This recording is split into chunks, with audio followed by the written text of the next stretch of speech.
The system didn't just record a confession. It may have constructed one. A 16-year-old boy sits in an interrogation room. Soft-spoken, slow to answer with limited adult or legal support present during key parts of the questioning. Over hours, detectives question him in a way that introduces and reinforces a detailed narrative of rape and murder. He repeats their suggestions. Then he recants. But the story he told becomes the backbone of a conviction that still holds today.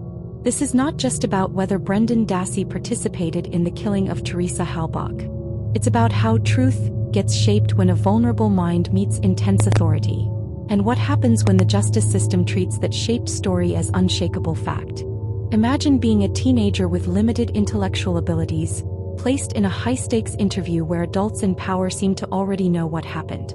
They suggest that honesty will help you and imply that cooperation could lead to better outcomes. You want to please them. You want to go home. So you start agreeing, even to details that feel wrong. That unease isn't abstract. It's the core fracture in Brendan Dassey's case.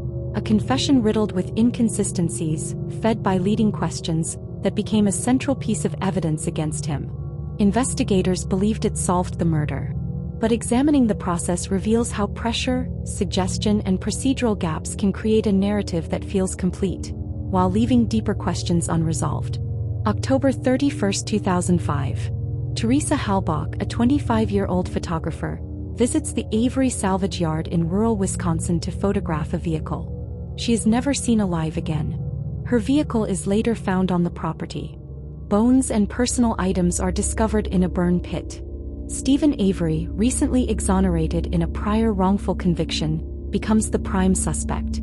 His nephew Brendan Dassey, then 16, described by those close to him as quiet, compliant, and functioning at a lower intellectual level, lives nearby.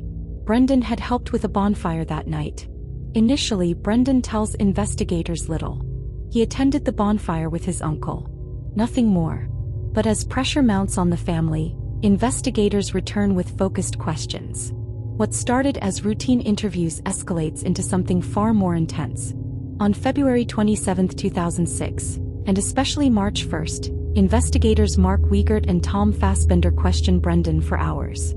A parent is present at times, but not consistently throughout the most critical moments, and no attorney is present. Brendan, alone with experienced detectives, faces a barrage of techniques designed to elicit admissions. They assure him they're on his side. "We know you didn't mean to do this." They promise honesty will bring leniency. They introduce specific details about the location, the gun, the assault. And Brendan eventually repeats or agrees with many of them. He describes helping Avery rape and shoot Halbach, then helping dispose of the body. The confession is graphic. It seems detailed. Yet contradictions emerge almost immediately.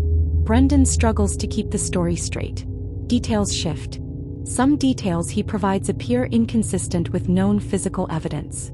He appears confused, guessing at answers until landing on what satisfies the questioners. Experts later note this pattern: compliance rather than spontaneous recall. Brendan recants shortly after. He says he made it up to please the detectives. At trial, he testifies the confession was false. But by then, the jury has heard the recorded details, horrific enough to override doubts about how they were obtained. Brendan Dassey was not the typical suspect. Those familiar with the case describe a young man who was passive, eager to please authority, and had difficulty understanding complex consequences. His IQ placed him in a range where suggestibility is heightened. He lacked experience with law enforcement. Behavioral red flags appear throughout the interviews. Long pauses, minimal resistance, echoing language fed to him. He doesn't volunteer a coherent narrative up front. Instead, the story builds through yes/no prompts and corrections from the investigators. This raises classic concerns about confession contamination, where details come from the questioners rather than the suspect's memory. Possible motives for a false confession in such scenarios often involve fear, exhaustion, confusion, or a desire to escape the immediate pressure. Brendan repeatedly seemed to seek reassurance that telling the truth, as framed, would let him go back to school or home. These dynamics don't prove the confession was entirely fabricated, but they create serious doubt about its reliability as standalone evidence of guilt. Several procedural and institutional issues stand out. Interrogation of a minor. extended questioning without consistent guardian or counsel presence. Modern best practices emphasize protections for juveniles precisely because their brains process authority, risk, and long-term consequences differently. Leading and suggestive techniques. Investigators supplied key facts.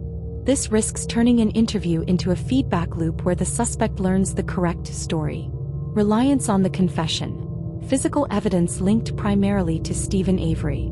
Brendan's role was cemented largely by his statements. No publicly confirmed DNA evidence directly placed him as a participant in the alleged assault and murder. Jury and trial context. The high-profile nature of Avery's prior exoneration and lawsuit against the county created intense local scrutiny. Media coverage amplified the case. Jurors heard the confession excerpts. Separating emotional impact from reliability concerns proved difficult. Courts have wrestled with this. Wisconsin courts upheld the conviction. A federal magistrate judge in 2016 ruled the confession involuntary due to Dassey's age, intellectual deficits, statements interpreted as suggesting leniency, and the totality of circumstances, ordering release. Higher federal appeals courts split, ultimately reinstating the conviction by narrow margins.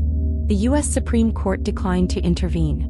Brendan remains incarcerated, eligible for parole consideration around 2048. These rulings highlight a systemic tension. Deference to finality and jury verdicts versus deeper scrutiny of how vulnerable individuals interact with powerful investigative tools. The strongest tension remains in the interrogation room itself. Brendan provides a confession that broadly aligns with the prosecution's theory, yet it contains factual inaccuracies, evolves only after prompting, and is immediately disavowed. If the details were real memories, why the guessing and contradictions?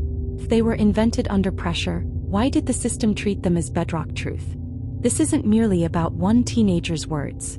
It's about whether institutions designed to seek justice adequately guard against the very human vulnerabilities they exploit in pursuit of certainty. The confession was recorded, played in court, and accepted. But the process that built it exposed cracks in how we distinguish coerced compliance from genuine accountability.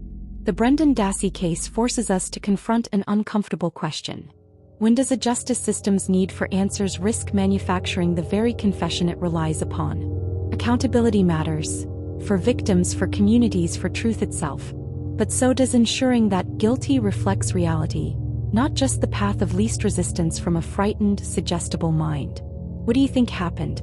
Can we trust how this confession was created? Comment below with your thoughts, respectfully. If this examination of interrogation pressure and systemic blind spots hit hard, check out our playlist on coerced confessions and interrogation failures, 4 more cases where the pursuit of truth fractured under similar strains. Or explore wrongful convictions and exonerations, to see where the system eventually corrected course, or failed to. Thanks for watching the True Crime Report. When justice fails, the questions don't end. Subscribe and I'll see you in the next investigation.